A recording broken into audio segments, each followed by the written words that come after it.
अऊज़ु बिल्लाहि मिनश्शैतानिर्रजीम बिस्मिल्लाहिर्रहमानिर्रहीम रब्बिश्रह ली सदरी व यस्सिर ली अमरी वहलुल उक़दतम मिन लिसानी यफ़क़हू क़ौली। अस्सलामु अलैकुम व रहमतुल्लाहि व बरकातुहू। जी प्यारी बहनों, कैसी हैं आप लोग? अल्लाह ताला आप सबको अपनी हिफ्ज़ व अमान में रखे, आमीन। प्यारी बहनों, सेशन 1 में हमने इखलास नीयत पर बात शुरू की थी और इखलास के बारे में पढ़ा था।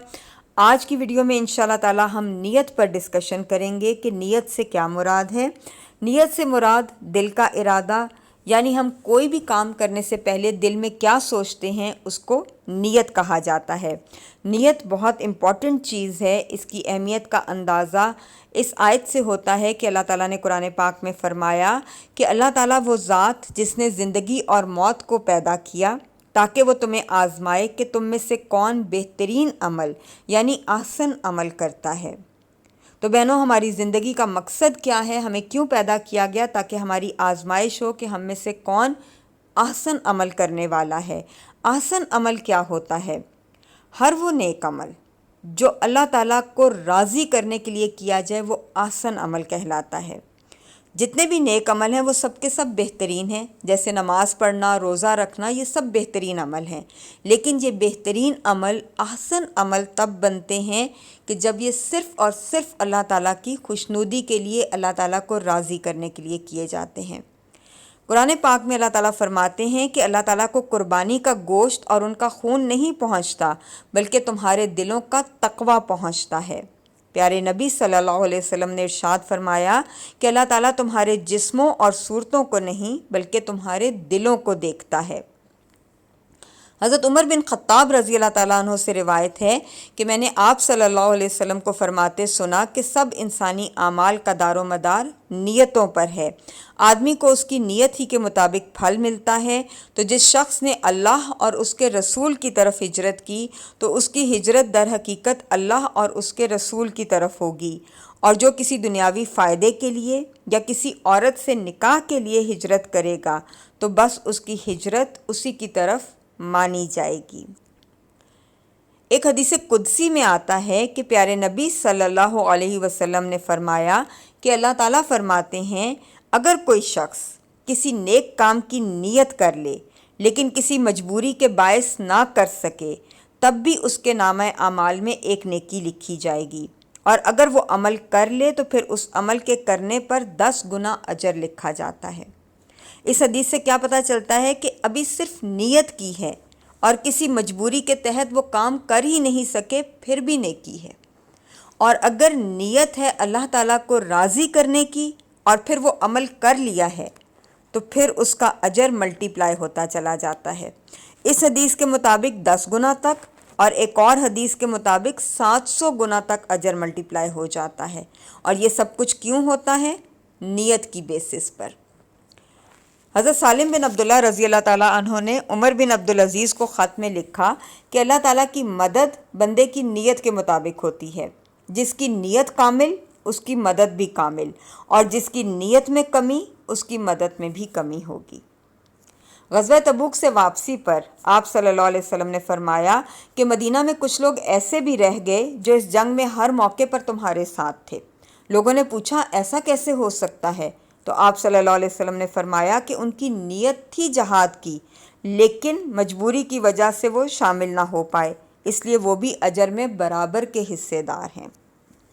तो इन सारी अहादीस और आयात से हमें क्या पता चलता है कि नीयत बहुत इम्पॉर्टेंट चीज़ है।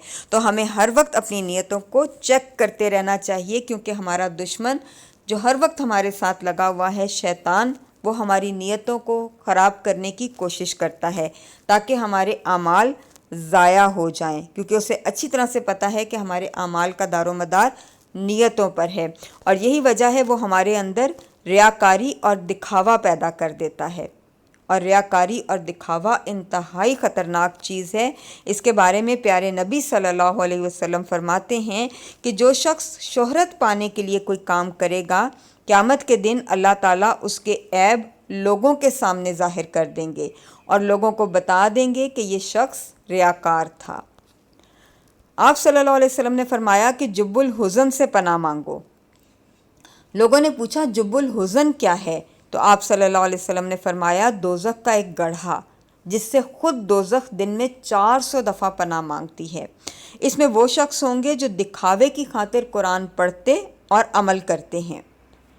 پھر فرمایا کہ جس کے دل میں رائی کے دانے کے برابر بھی دکھاوا ہوگا اللہ تعالیٰ اس کا عمل قبول نہیں کریں گے۔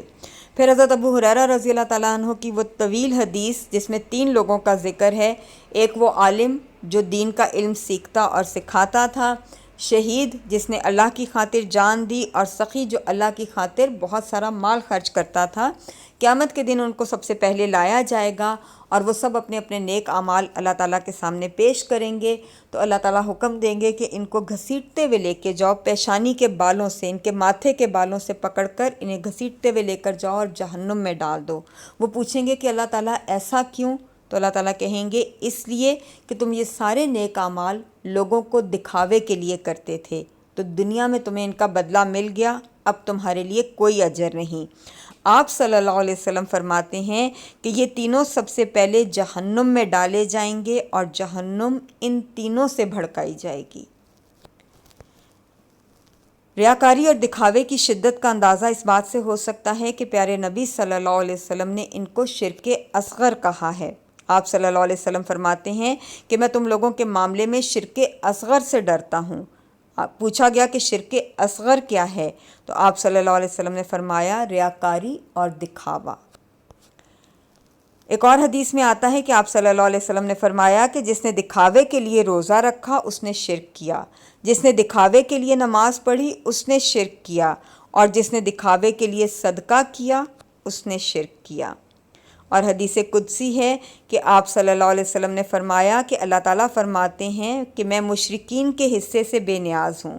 جب آدمی کوئی ایسا کام کرتا ہے جس میں دوسروں کو شریک کر لیتا ہے تو میں اس شخص کو اور اس کے شریک کو چھوڑ دیتا ہوں۔